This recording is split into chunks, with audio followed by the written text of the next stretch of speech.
So these last few weeks I've been exploring how to relate with what I call the shadow deities of fear and of all the emotions that are related to fear, jealousy, anger, shame, that come out of feeling separate, feeling like something's wrong, feeling like something's missing.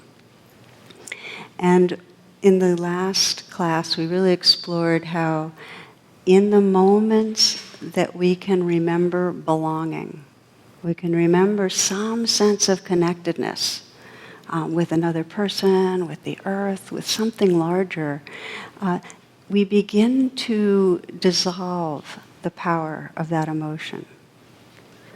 And the more alive that loving feeling is, that sense of true belonging, the more fully we heal.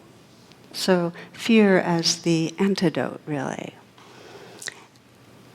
As consciousness evolves, the way we experience loving changes. So love is a really messy word, and for now I'm just going to use it and say that there's a range of experience of feeling that connection, belonging, or oneness.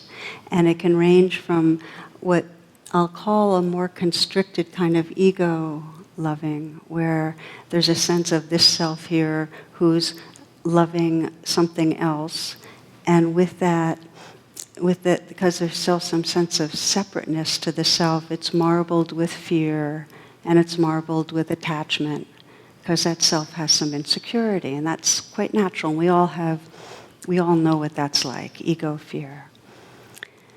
But as we wake up, there's the potential to wake up a sense of loving that's quite unconditional and quite boundless, quite free. And last week, after the class, I led a few exercises in the talk. I got an email from someone who had touched into that, and I wanted to share pieces of that email with you. She said, I had such a powerful experience, I wanted to share it. And she says, my breakthrough came when you discussed the strategy of finding a way to allow myself to feel the fear. You asked the question, where do you feel a heart connection? I thought of my best friend. As I sat with my eyes closed, I found my refuge in her friendship and love for me. I actually felt her love for me soothe and surround me and lift me out of my fear state. The emotion was so strong I started to cry. And I finally began to understand one of the teachings I've heard you give many times, that when we reach out for a sense of love and belonging, we can discover that it is already here within us. And that a sense of love and belonging is more who we are than the small ego sense of self we tend to identify as ourself on a day-to-day basis. That the love is already inside us. So reaching out is a skillful thing because it reminds us of something that was already there but was outside of our consciousness. That the loving's already here, and not only is it already here, it's more true as essence of who we are than any narrative, any story about a self who's deficient or a self who needs this or a self who's failing in some other way.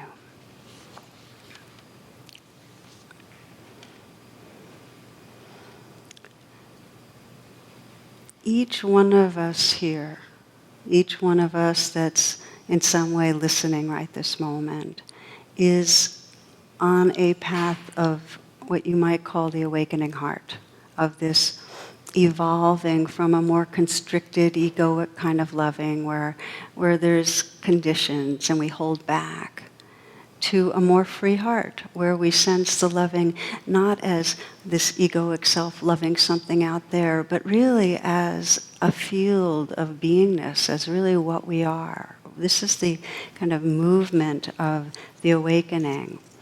And what nourishes it, and this is, to me, what's so amazing in terms of the juncture of evolution that we're at, is that we're now able to pay attention on purpose in ways that actually nourish our capacity for loving. We can actually be intentional and evolve that loving to wake up out of the egoic kind of state. So there's this potential. Our existential predicament, and this is like we're all in the same boat, is every being that comes into form emerges with a sense of separateness. So that's not like a mistake, it's not bad, it's not like unspiritual, just how it is. We all have that sense of there's this membrane, and in here is moi, and out there's the world. And with that comes our conditioning for fighting, flighting, freezing, and then it comes to attaching, chasing after rewards. So that's, we are wired to struggle, wired to grasp. It's all a part of it. And it's just not the end of the story. Because we also have, as part of our evolutionary equipment, this capacity to feel a sense of affiliation. And it's really built into our nervous system to recognize, sameness. We have this capacity to feel tender and empathetic. We have a capacity to really reach out and take care. So I call that, the shift from fight, flight, freeze to attend and befriend. This is our capacity. What happens, and I'm going to spend a little more time because what I'd like to explore tonight is this movement from egoic loving to more unconditional loving without holding back. How we can nurture that. We begin by just understanding that when for different reasons, and it might be genetic, and it might be our more cultural based, but it mostly lands up with our caregivers, when our basic bonding is not secure, it's much more difficult. There's a kind of arrest that goes on where we get caught in a kind of constricted version of egoic love, and it's harder to wake up out of it. There is just more charge to the fear and more charge to the wanting because there's just more unmet needs. Again, it's not a something wrong. It's more just a recognition that to the degree we have unmet needs for secure bonding, we're going to have to be even more intentional on how to find our pathways to belonging so that we can wake up, so we can keep waking up.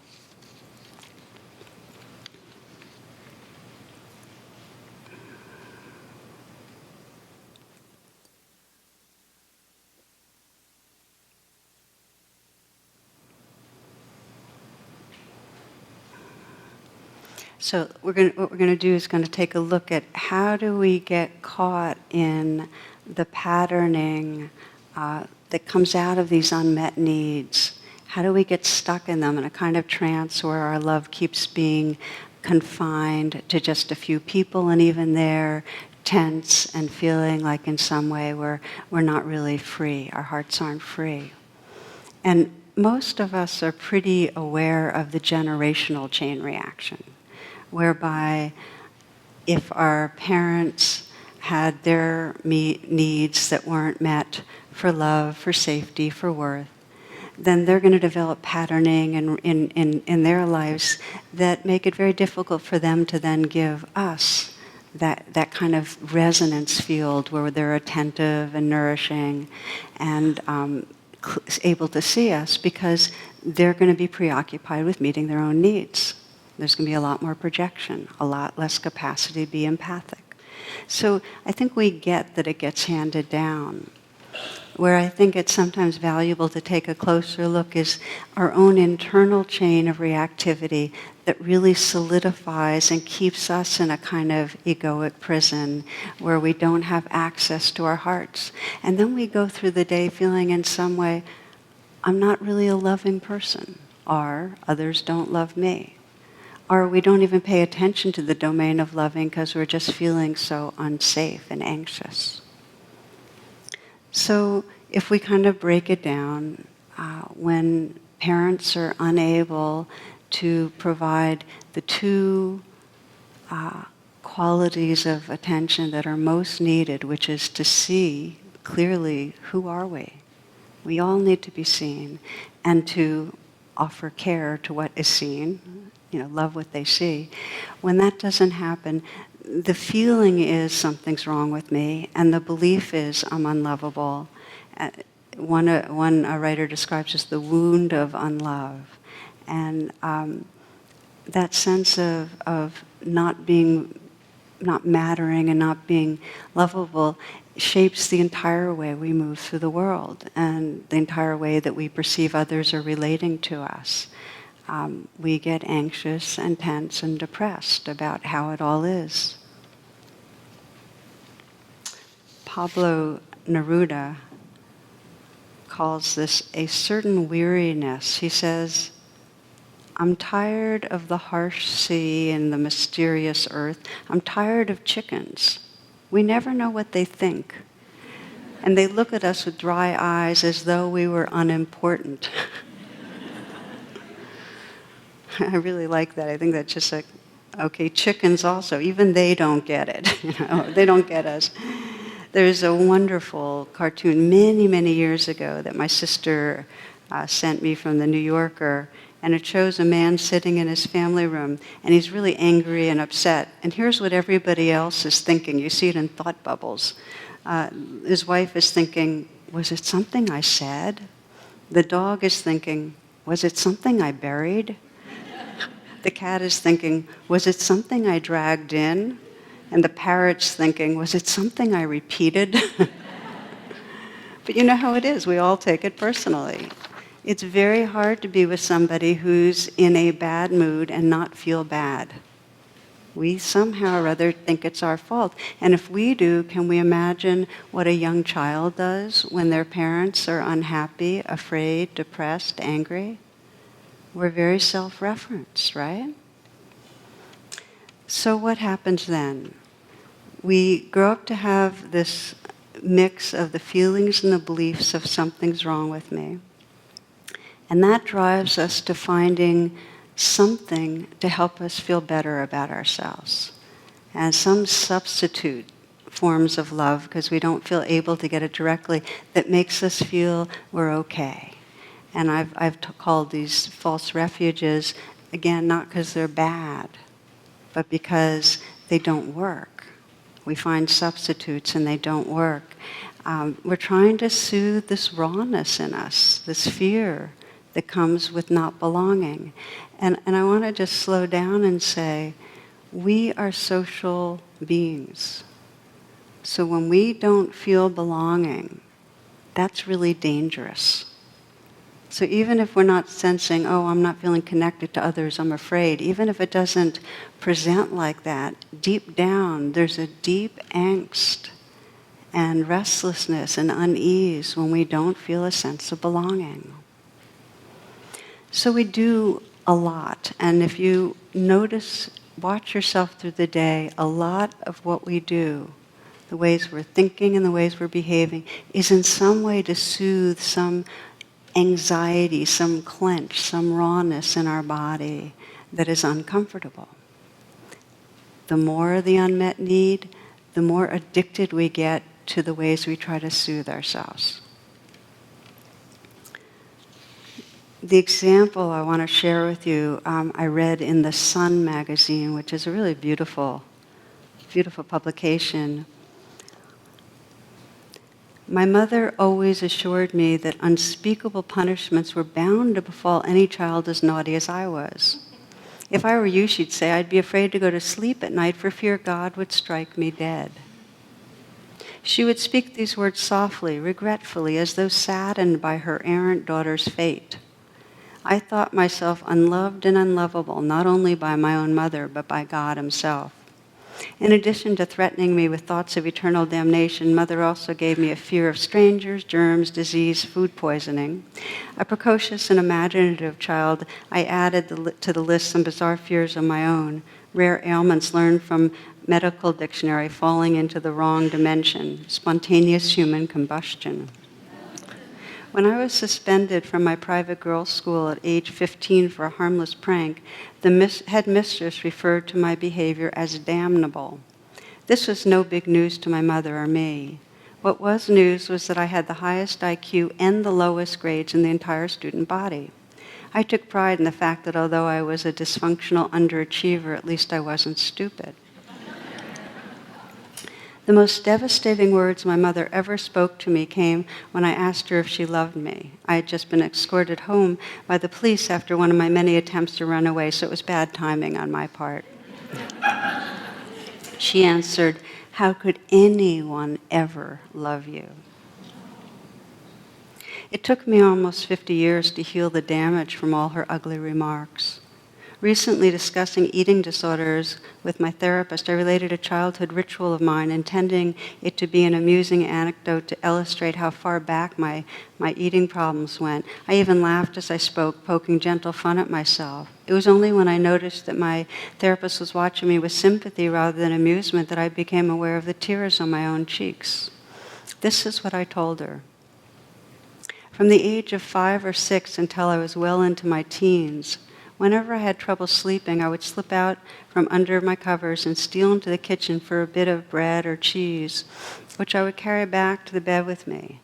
There I pretend my hands belonged to someone else, a comforting, reassuring being without a name, an angel perhaps. The right hand would feed me little bits of cheese or bread as my left hand stroked my cheeks and hair. My eyes closed. I would whisper softly to myself, there, go to sleep. You're safe now. Everything will be all right. I love you."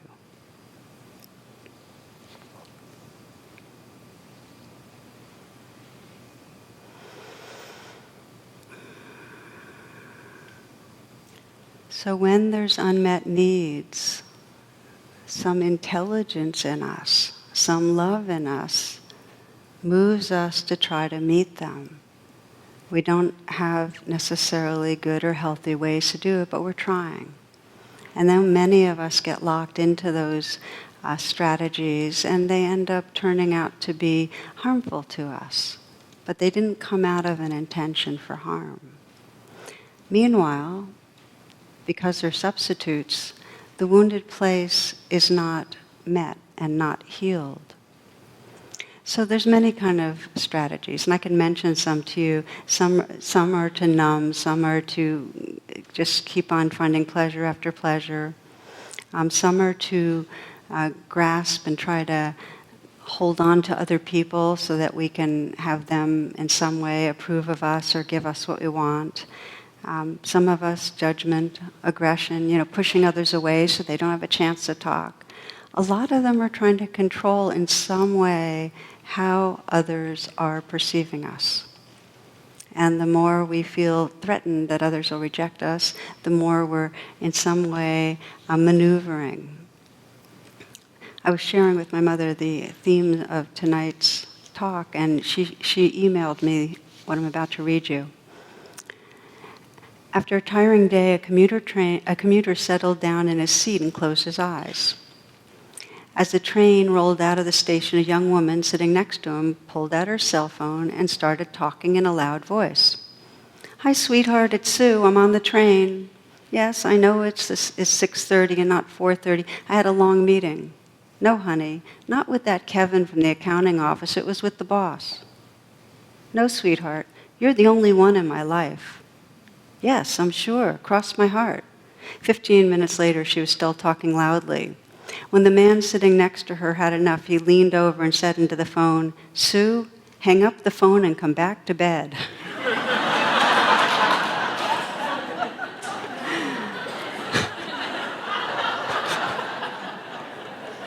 Sue doesn't use her cell phone in public any longer.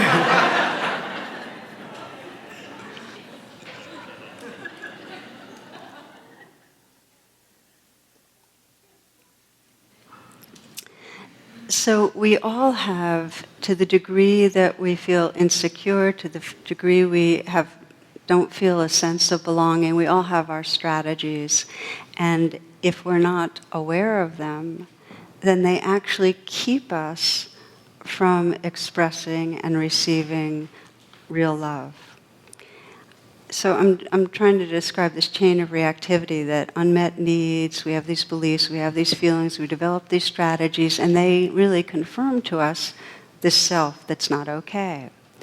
Carl Jung put it this way, and I share this often because I think it really sums it up. He says, nothing has a stronger influence psychologically on their environment and especially on their children than the unlived life of the parents.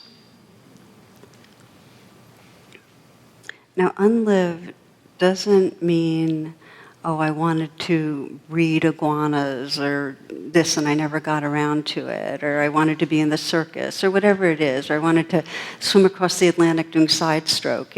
It's not that kind of unlived life. What we're talking about is the unlived life that when we haven't seen or felt really the loneliness or the passion, the different yearnings, the different fears, when we haven't been with that rawness that we run away from. That's the unlived life.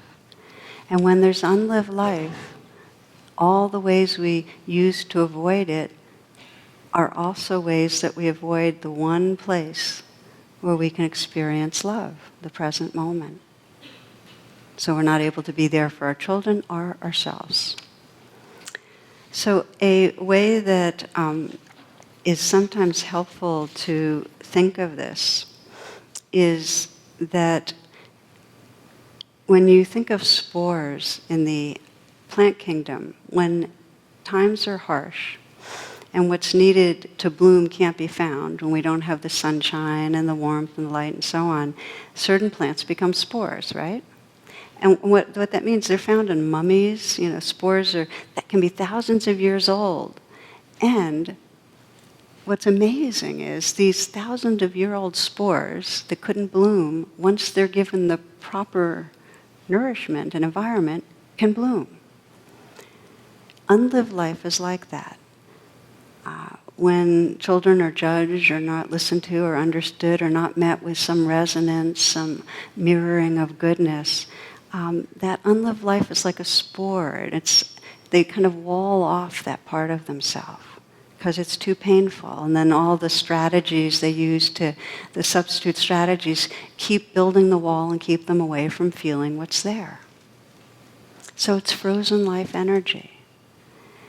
But like plant spores, because they're opportunists, plant spores actually are waiting for what can allow them to blossom.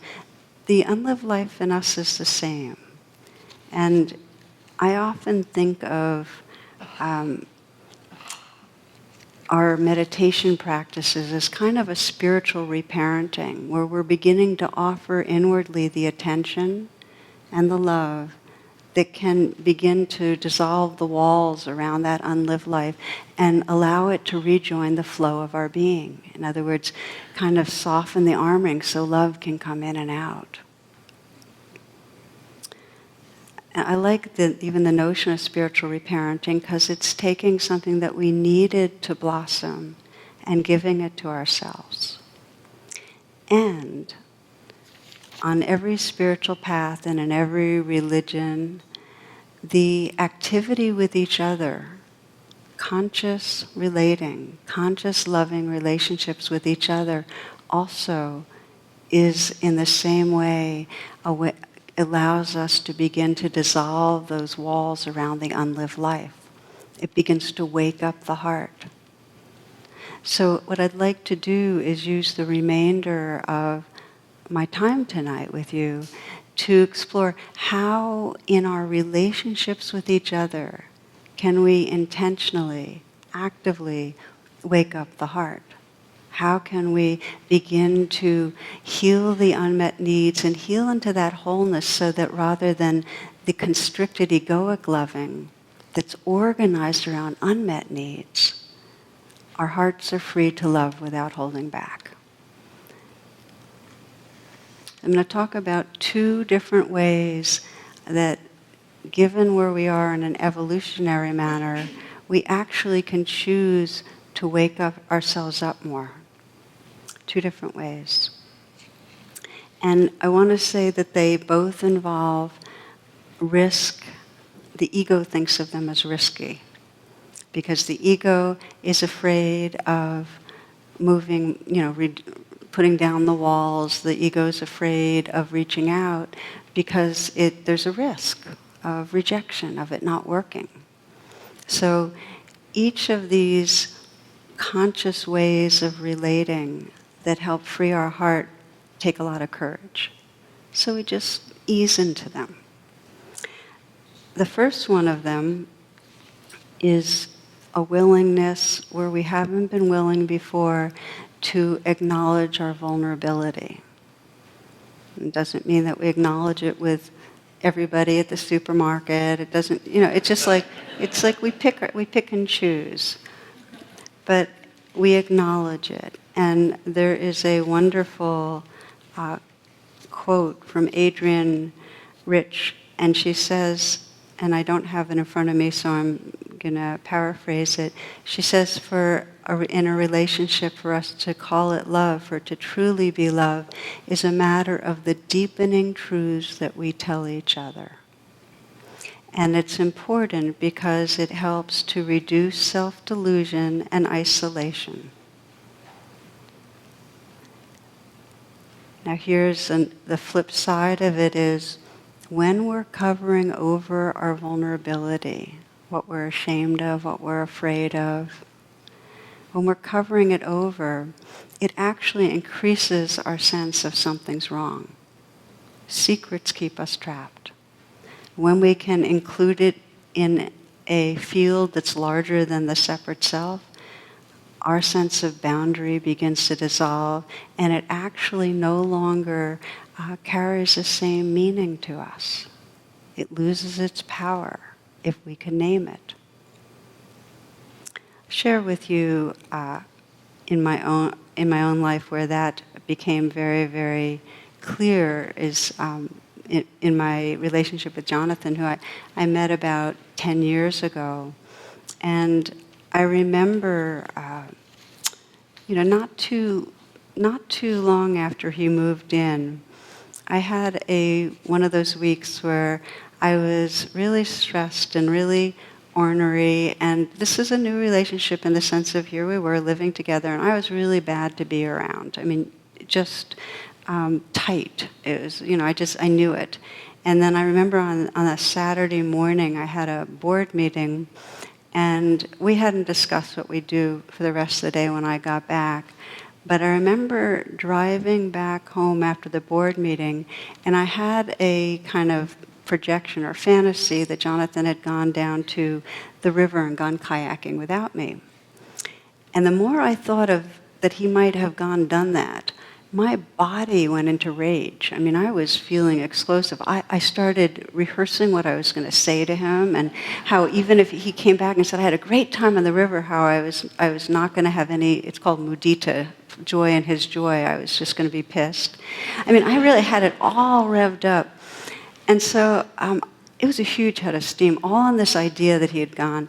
And so I got home. He had made some bread, homemade bread, and then he was wondering if I was in the mood to go to the river and go kayaking with him. So we went kayaking, and then we kind of parked. We sometimes park on one of those little islands and just watch the currents. And I kept thinking, okay, I got to tell him. I just got to tell him what happened. And I had so much fear of telling him. It was so embarrassing to say out loud that I had imagined that he had gone without me and how angry I was. It was just really, but I got myself to say it. And he was, as he is, kind and attentive, and actually honored me for taking the risk and so on. But what it got me in touch with as I shared it was that I didn't want to be with me, so I couldn't imagine how he'd want to be with me. And the feeling of being such an unwanted person was so painful that I just attacked. It was an amazing experience because it deepened my sense of how when I'm real and vulnerable, I actually end up more connected. It's the opposite of what I'm fearing. And again, this is the beginning of our relationship. It actually, allowed him to be able to start telling me about some of his insecurities that he had been embarrassed about and hadn't wanted to share. There's a beautiful poem that says to reteach a thing its loveliness. And I just, if I have it here, I wanted to share it with you, because this is, in a way, what happens is that when we can go through expressing our vulnerability, we get to come home. I don't have it here, so I can't say, but we get to remember our goodness. We get to reconnect with our goodness. So that's the first one that takes nerve. To sense, and you might sense in your life right now as you're just listening, where do you tell the truth the most about what's really real for you? And how does it feel afterwards? And if you don't, where might you? Just stretch a little to begin to share what's real. There's so much power to it.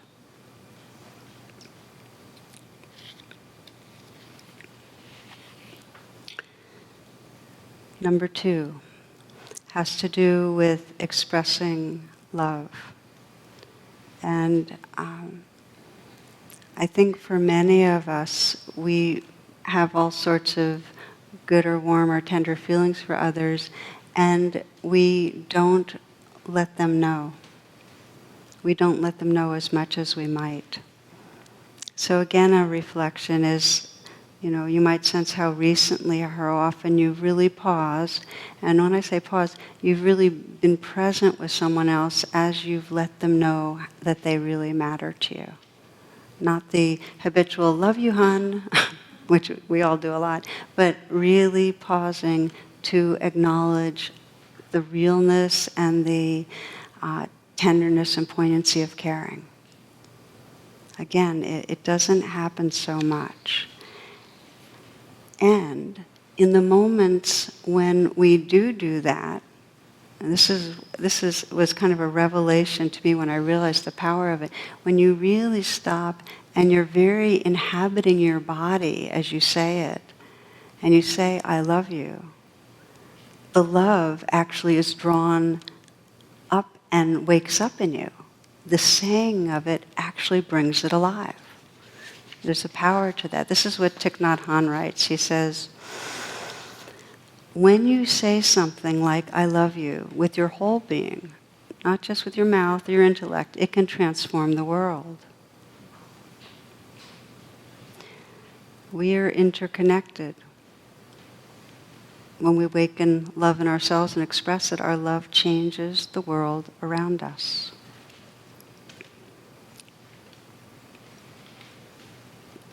Children on love, there's a set of quotes by children.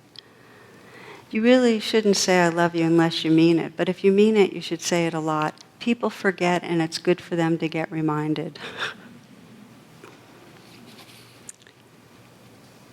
There's a story that Rachel Naomi Remen tells about her grandfather. She spent her first 6 years or so, her grandfather was a main influence in her life, and he called her Neshimala, which means little beloved soul. And it really gave her a feeling of mattering in the eyes of God. And when he died, she had a period where she started feeling afraid that, if her grandfather wasn't there to call her little beloved soul, that God would forget her. But she realized that once blessed, forever blessed, that she had that blessing. Somebody had mirrored her, and she really had some basic connection or belonging in that way. And when later in her life she shared this with her mother had started lighting candles and saying prayers, and so her mother was a very old woman at that time, and she shared with her mother that gift of her grandfather's. Her mother said this, she said, Rachel, I have blessed you every day of your life. I just never had the wisdom to say it out loud.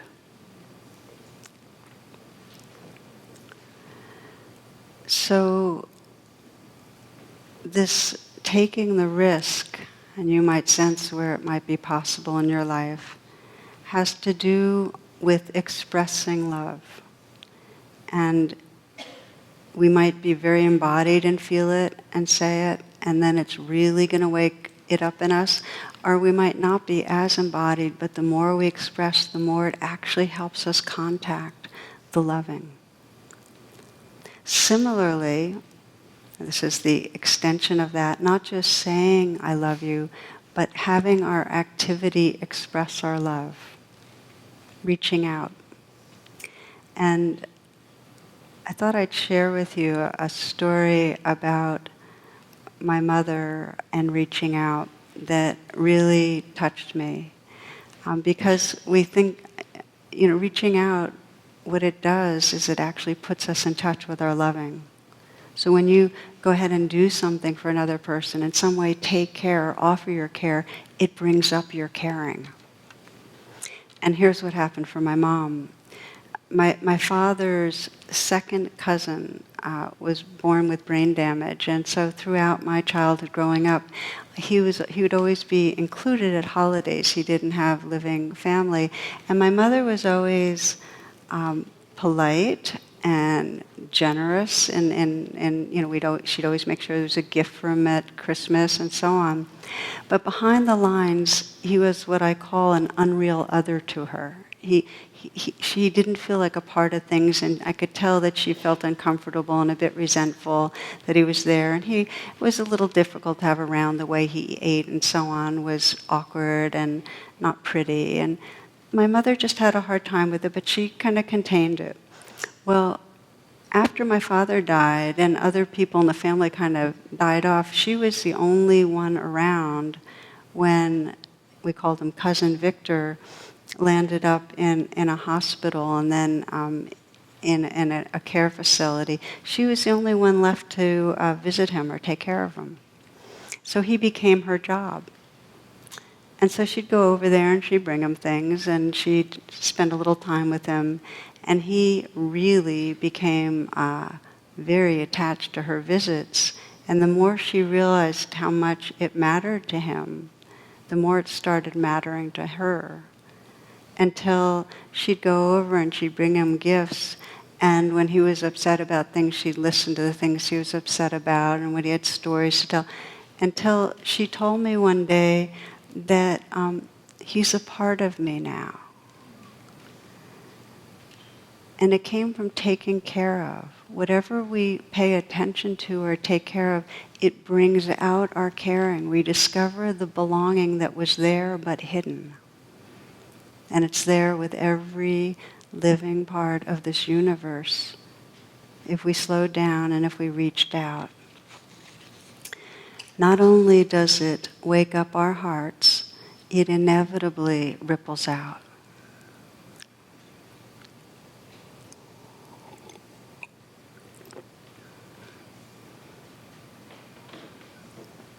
A story for you.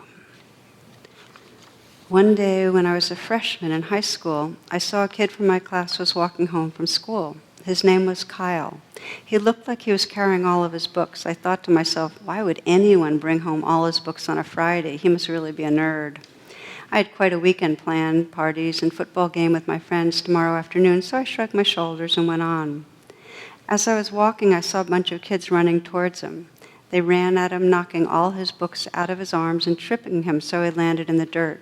His glasses went flying, and I saw them land in the grass about 10 feet from him. He looked up, and I saw this terrible sadness in his eyes. My heart went out to him. So I jogged over to him, and as he crawled around looking for his glasses, I saw a tear in his eye. As I handed him his glasses, I said, "Those guys are jerks. They really should get lives." He looked at me and said, "Hey, thanks." There was a really big smile on his face. It was one of those smiles that showed gratitude. I helped him pick up his books and asked him where he lived. As it turned out, he lived near me, so I asked him why I'd never seen him before. He said he had gone to private school before now. I would have never hung out with a private school kid before. We talked all the way home, and I carried some of his books. He turned out to be a pretty cool kid. I asked him if he wanted to play a little football with my friends. He said yes. We hung out all weekend, and the more I got to know Kyle, the more I liked him, and my friends thought the same of him. Monday morning came, and there was Kyle with a huge stack of books again. I stopped him and said, "Boy, You're really going to build some serious muscles with this pile of books every day. He just laughed and handed me half of them. But over the next 4 years, Kyle and I became best friends. When we were seniors, we began to think about college. Kyle decided on Georgetown, and I was going to Duke. I knew that we would always be friends, that the miles would never be a problem. He was going to be a doctor, and I was going on for business on a football scholarship. Kyle was the valedictorian of our class. I teased him all the time about being a nerd. He had to prepare a speech for graduation. I was so glad it wasn't me having to get up there and speak. Graduation day, I saw Kyle. He looked great. He was one of those guys that really found himself during high school. He filled out and actually looked good in glasses. He had more dates than I had, and all the girls loved him. Why, sometimes I was jealous. Today was one of those days. I could see he was nervous about his speech, so I smacked him on the back and said, "Hey, big guy, you'll be great." He looked at me with one of those looks, the really grateful one, and smiled. "Thanks," he said. As he started his speech, he cleared his throat and began, "Graduation is a time to thank those who helped you make it through those tough years. Your parents, your teacher, your siblings, maybe a coach, but mostly your friends. I'm here to tell all of you that being a friend to someone is the best gift you can give them. I'm going to tell you a story."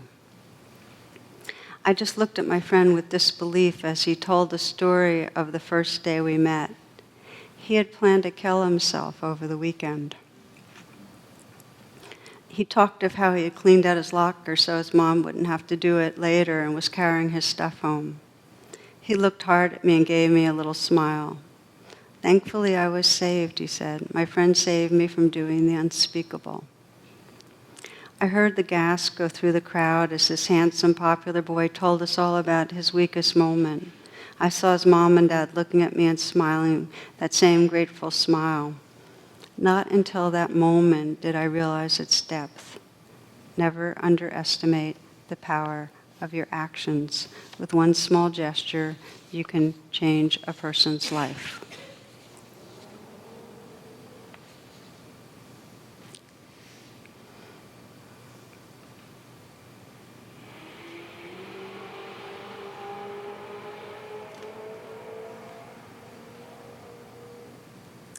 I think if we realize the effect we have on each other, and we really do, how much the simple stuff of just a touch or a hug or a smile or a kind word really, really nourishes this place inside each of us that often needs reminding.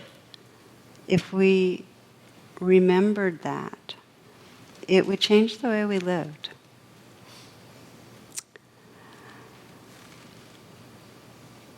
Don't underestimate the yearning we all have to feel loved.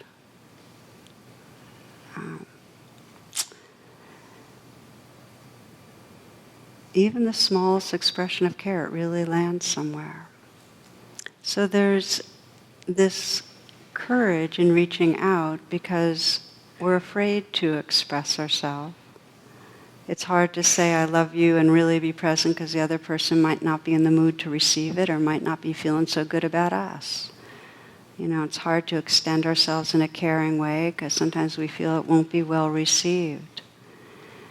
And it's really, really hard to let in.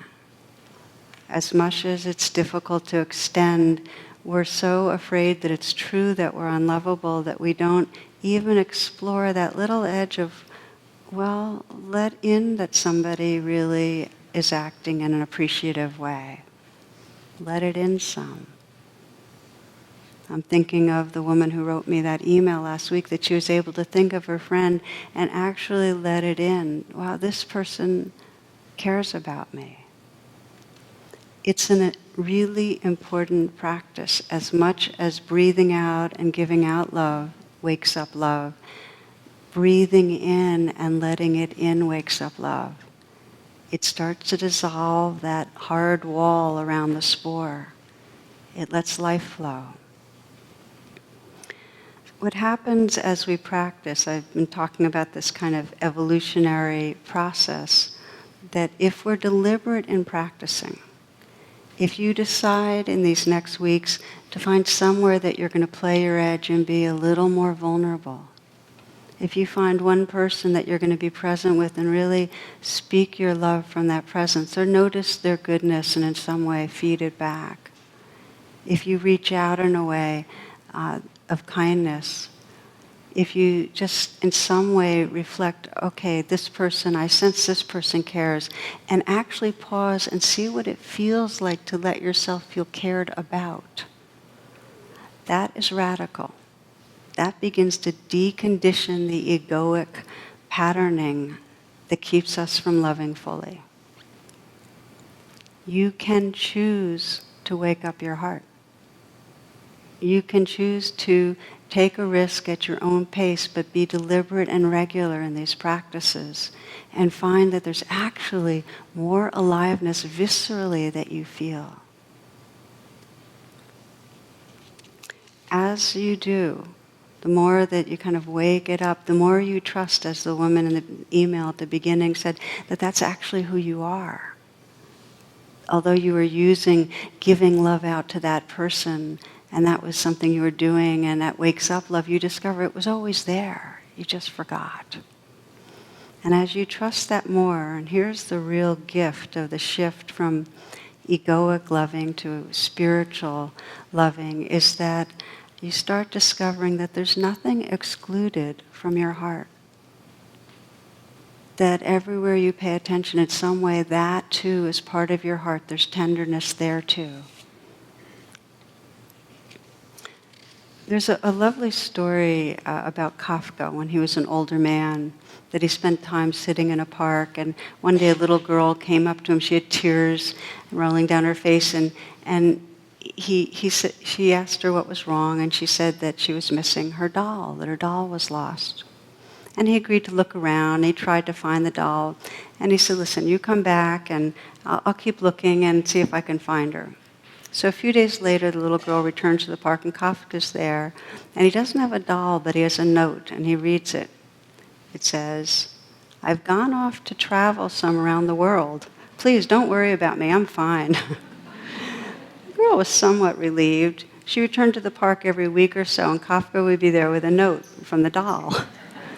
And the girl was too young to read, so he would read it, telling of the doll's adventures. Kafka, much sicker, went to the park one last time. This time he had brought a doll. He handed it to the girl and said the travels had really changed her.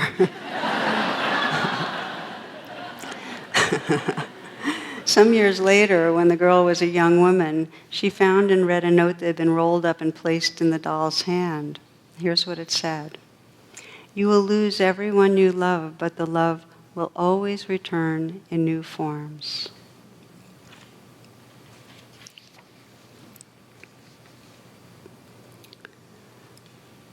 So this is really the gift of awakening these hearts intentionally through loving relationships, that we discover a timeless love that's inclusive, that's boundless, that feels like home, that feels more true about who we are than any of our stories, any of the egoic stories.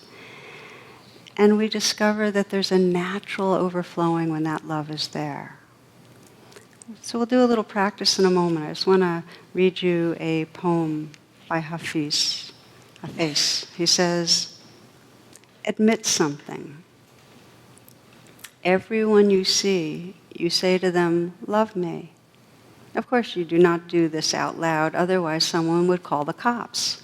Still, though, think about this great pull in us to connect.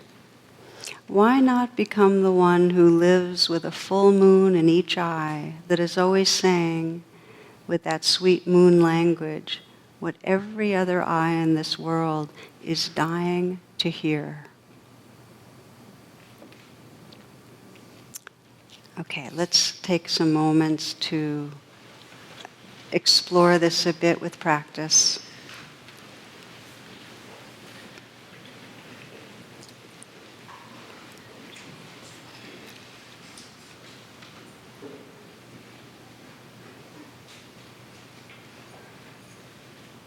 So as you become still, just let your attention go inward. You might feel the breath for a few moments as a way of collecting and relaxing your attention.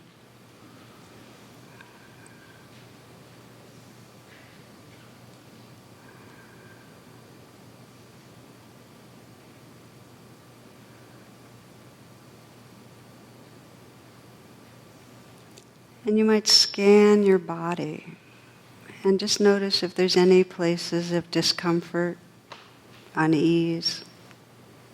Just to send a message of kindness there. It could be just energetic or some words, as if you could directly reach in and in some way touch a place of discomfort with a totally tender quality of kindness.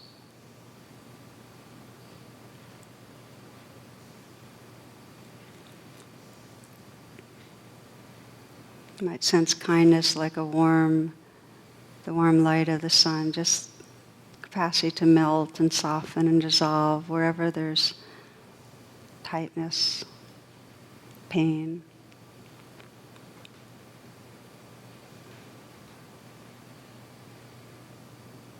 And if there's something you're carrying around, some emotion that feels difficult about a relationship or about work or about your life, just a simple gesture of kindness inward. You might just take a moment to touch your heart with your hand and just in some way send a wish for your own well-being. Send the energy of caring. Even the intention to offer kindness to your own body and heart is part of this.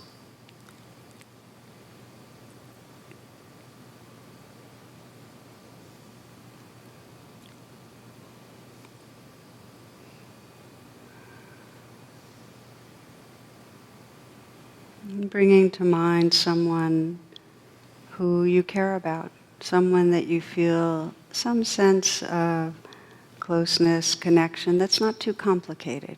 It's helpful right now not to pick a super complicated relationship, which might be impossible, but that's okay. We can do the best you can.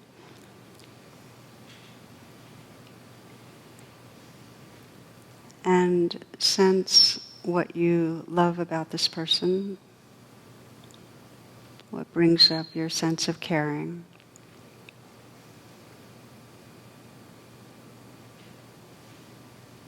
And if part of what brings up your caring and love is what you feel from them, if you can feel their appreciation or love of you,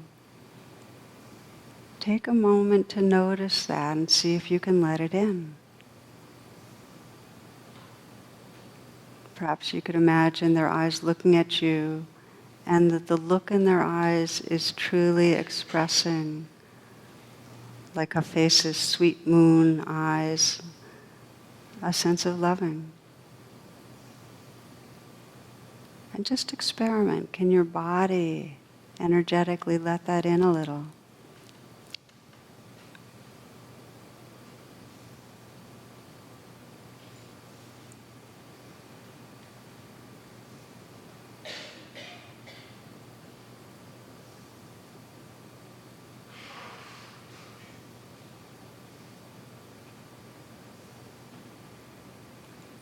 And continue to notice then whatever it is that you appreciate about this person, their goodness of heart, humor, aliveness, brightness.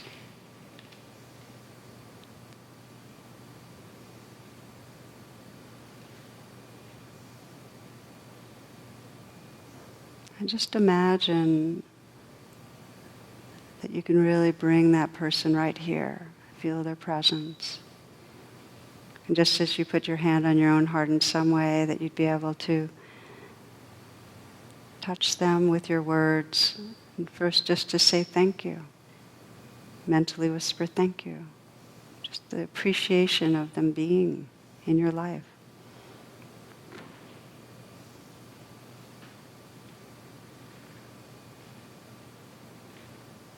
Thank you. Just sense what happens in your body as you say thank you. And really mean it.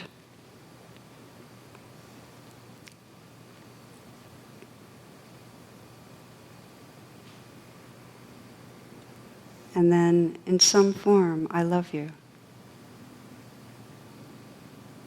Letting that person know.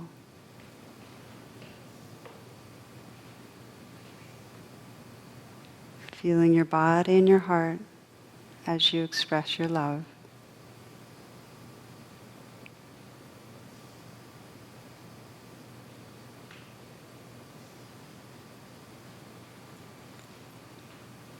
And sensing as you express loving who you are, your own sense of your own being when loving is alive.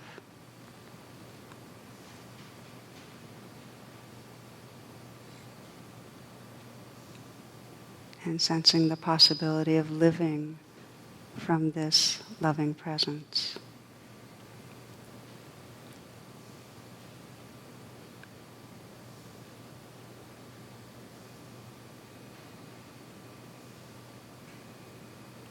We close with the words of the poet Hafez.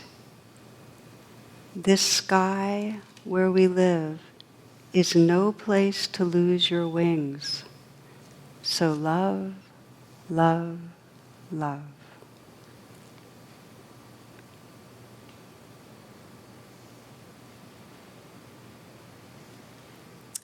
Namaste and blessings.